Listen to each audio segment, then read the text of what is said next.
Welcome to the United States Immigration Court. I am Immigration Judge Christopher Santoro. I'm going to explain the purpose of these court proceedings and your rights. After I explain these rights to you, an immigration judge will talk to you individually about your case.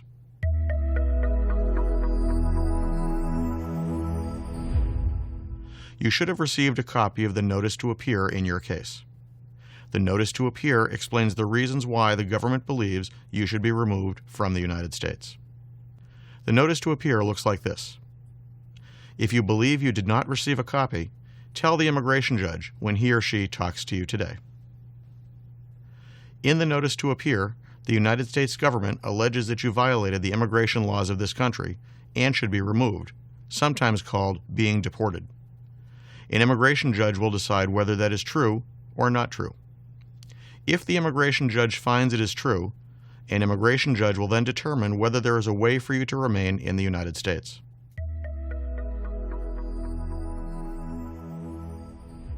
I will now explain your rights in these proceedings. You have the right to be represented by an attorney of your choice at no cost to the government. You may be eligible for free legal services. If those services are available in this area, we will give you a list with contact information for those who might be able to assist you.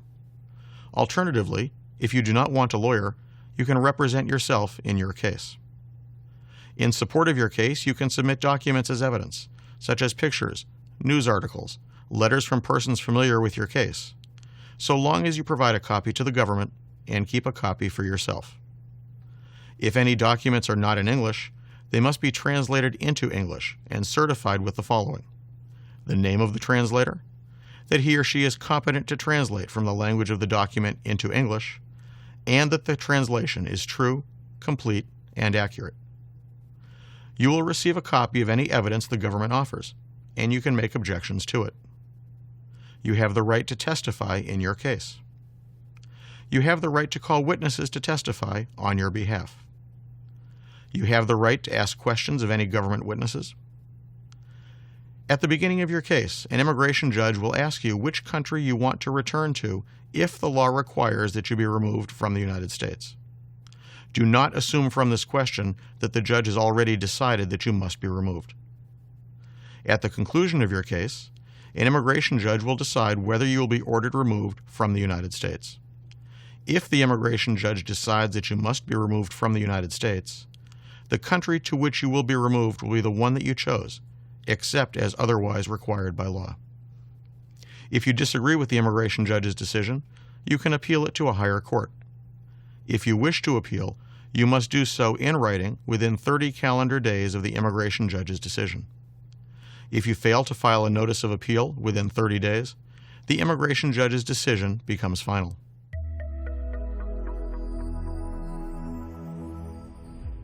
You have two duties to this court as long as you have a pending case.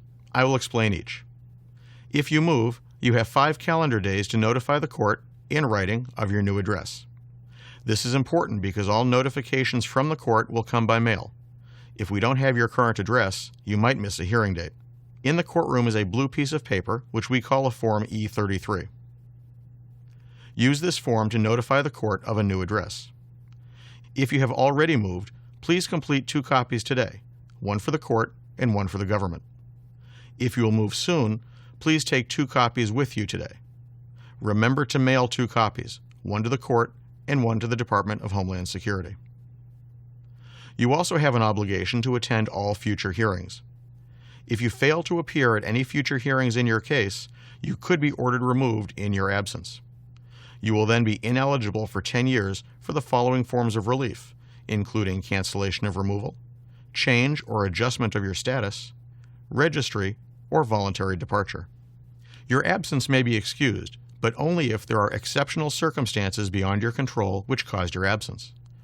Exceptional circumstances are those such as you have a serious illness, your spouse, parent, or child has a serious illness or has died, you, your spouse, parent, or child has suffered a battery or extreme cruelty, but not circumstances less compelling than these examples. If you fail to attend your hearing because you did not notify us of your correct mailing address and you do not receive your hearing notice, your absence will not be excused.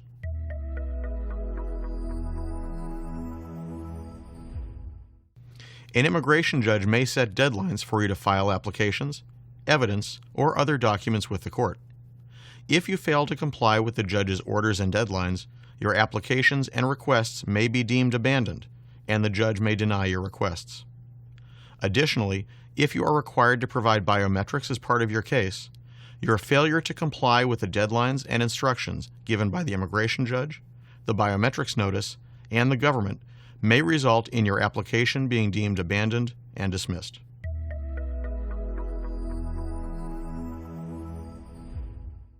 You may intend to apply for asylum. Before you file an asylum application, the law requires that I tell you about the consequences for knowingly filing a frivolous application for asylum. If you knowingly file a frivolous application for asylum, you will be barred forever from receiving any benefit under the Immigration and Nationality Act. A frivolous application for asylum is one which contains statements or responses to questions that are deliberately fabricated. Not being granted asylum does not mean that your application is frivolous.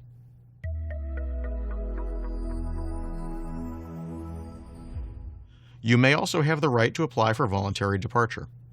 Voluntary departure allows you to leave the United States within a certain time period on your own, rather than following an order of removal. Because you would not have an order of removal, it is possible that you may be able legally to return to the United States. Voluntary departure is a privilege, and you must show that you merit a favorable exercise of the court's discretion.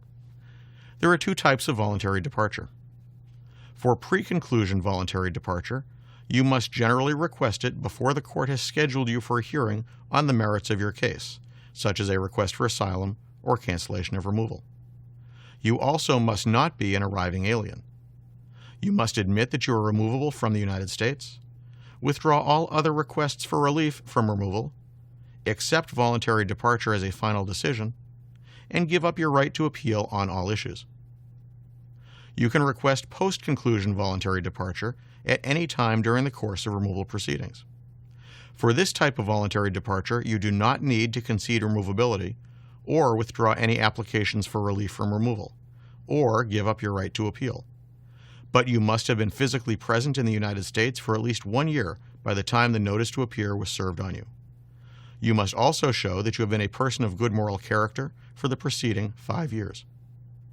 For both forms of voluntary departure, you cannot have been convicted of an aggravated felony, and you must not be removable on security-related grounds. Also, you are required to pay the travel expenses of your return trip and provide the Department of Homeland Security with a valid travel document. If you have received voluntary departure from an immigration judge in the past, you may not be eligible to receive this form of relief again.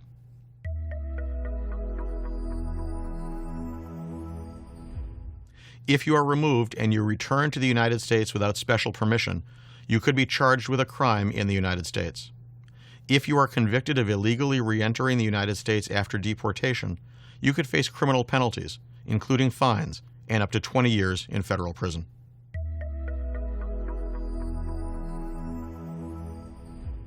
People appearing in immigration court often have similar questions at the beginning of their case. I will try to answer some of the most common questions for you now. Some of them may apply to you or your situation, and some may not. I don't speak English. Will someone interpret for me in court? When you speak with the immigration judge, he or she will ask which language you speak and understand best.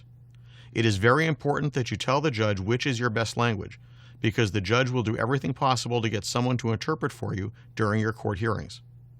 Please be sure to tell the immigration judge if you speak a language from a certain location or a certain dialect, so we can do our best to get the right interpreter for you. If I can't afford an attorney, can I represent myself? Yes, you may represent yourself at these hearings. There are also legal service providers that provide assistance to people like yourself in immigration court at little to no expense. We will provide you a list of contacts, but you are also free to use organizations or representatives that are not on this list. If I can't get anyone on that list to respond or they tell me they will not take my case, what do I do? While you have the right to be represented by a lawyer in immigration court, the government will not find a representative for you. If you have called the people on the list and none of them can help you, you can ask your family or friends for help finding a representative, or you could look for others not on that list. You may also represent yourself in your case if you are unable to find someone to represent you. What if I move? Can I attend a court closer to my new home? You must first admit or deny the charges in your case, then complete the change of address form I mentioned earlier. We will then identify the immigration court closest to your new home, and an immigration judge will decide whether or not to move your case to that court. Do I have to bring my children to court? If your child or children are also in immigration proceedings, unless and until an immigration judge tells you they do not need to come, they must come to court each and every time. You may ask the immigration judge for permission not to bring your children. If the judge excuses the presence of your children, you must still attend all of your children's future hearings. My son or daughter also has a case in immigration court. Can all our cases be heard together? When you speak to the immigration judge, tell him or her about your children's cases. Please be sure to give the immigration judge the correct spelling of their names and their alien registration numbers if you have them. It will be up to the immigration judge whether to consolidate or join your case with your children's. Do I still have to report in to my deportation officer? If you have been ordered to report to a deportation officer, you must continue reporting unless and until this requirement is lifted. If you do not, this may be a violation of the terms of your release and could result in your being taken back into custody. I don't want to wear a DHS-issued ankle monitor anymore. To ask for a change or to remove the conditions of a release from custody, such as reporting, wearing of monitors, etc., you must send your request to the immigration court within 7 days of your release from custody. After 7 days, the request must be filed with the Field Office Director of United States Immigration and Customs Enforcement. An appeal of an immigration judge's decision must be filed within 30 days. An appeal of a Field Office Director's decision must be filed within 10 days of the decision. The appeal must be filed with the Board of Immigration Appeals. Can I get an excuse letter for work or school? The notice of hearing directing you to come to court is equivalent to a court summons. Please use this notice as an excuse letter for your employer or your child's school. Can the court or the court's interpreter help me translate my documents? No, the court cannot assist with translating documents. You need to have them translated and provide a copy to the court and a copy to the Department of Homeland Security, as well as keep a copy for yourself. The translated documents must have a certificate of translation that states the name of the translator, that he or she is competent to translate the document into English, and that the translation is true, complete, and accurate. Can the court make copies of documents I bring? No, the court cannot assist with copying documents. If you want to give the judge a document, you need to make a copy for the judge, a copy for the Department of Homeland Security, and a copy for yourself. If the document is not in English, you must also bring 3 copies of the translation, one for yourself, one for the judge, and one for the Department of Homeland Security. I can't read or write English. How do I fill out the documents for the court? All documents you file with the court must be in English or be accompanied by a certified English translation. If you need help filling out the documents, you might ask for a relative or friend or someone you trust to help you. But ultimately, it is your responsibility to fill out the forms in English. If you do not fill them out in English, the court will not consider them. I do not want to fight my case in court and want to return to my native country. Can I do that? If you do not want to fight your case in immigration court, tell the immigration judge when you speak to him or her. The judge will ask you some questions about the facts of your case and then talk to you about whether you might qualify for voluntary departure or an order of removal. I have a pending criminal case, or I am appealing a conviction. Can my immigration case wait until that process is complete? Immigration court proceedings are completely separate from state or federal criminal court proceedings. You should explain your situation to your representative or the immigration judge, but in most cases your immigration court case will proceed even if you have pending criminal cases or appeals. How do I get a work permit? Permission to work is not issued by the immigration court. Rather, the U.S. Citizenship and Immigration Services, USCIS, Department of Homeland Security, decides all work permits. To apply for work authorization, you must file a form with USCIS. those seeking asylum must wait until 150 days have passed from the filing of their asylum application before filing for work authorization. You should contact USCIS if you have any questions about work permits.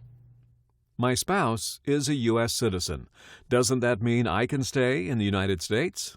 Just because you have married a United States citizen does not automatically mean you can remain in the United States.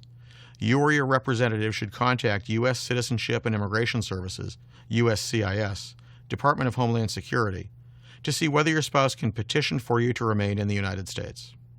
If this is something you want to do, you should do it quickly, because your case in immigration court may not wait for you to complete that process.